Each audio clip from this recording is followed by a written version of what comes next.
Hello बंधुসকল इटू आसिल मोर काहिनी और इटू आसिलु मैं इटू जे रास्ता देखी आसे এই ৰাস্তাখনেদি গৈছিলো স্কুলত। ইটো মোৰ স্কুল যোৱা ৰাস্তা। মই এনেকা এটা সময়ত ইটো ৰাস্তা দি স্কুলত গৈছিলো বা পঢ়িছিলো, কিন্তু আজি ইটো ৰাস্তাত মই নাই।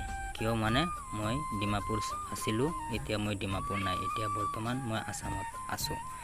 তে ডিমাপুৰ আহিছিলো, বাট এতিয়া যদি আহিছো ভাবিলো জাগাখন অলপ চাই যাম।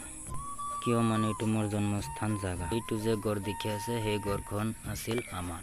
তে আহক ভিডিঅ'টো চাম, ঘৰটো কেনেকা আছিল আপোনালোকে চাওক।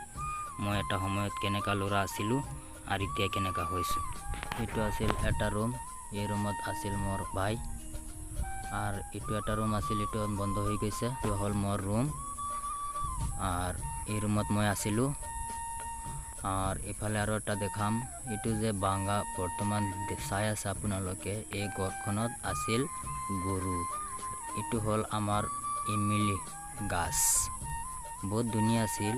আৰ এই ঘৰখন যে দেখি আছে ইয়াত আছিল মোৰ মা আৰু দেউতা। ইয়াত আৰু এটা ৰাস্তা দেখাম, এই ৰাস্তা দি মই গৈছিলো স্কুলত। এইটো ৰাস্তা দি মই ওলাই গৈছিলো। আৰু এটা বস্তু দেখাম আপোনালোকে, হয়তো এইটো আসাম চোৱা নাই, কিন্তু আজি চাই লওক। এই বস্তুখন যে দেখিছে, এই বস্তুখন হয় আমাৰ ইয়াত কয় ৰিং কোৱা।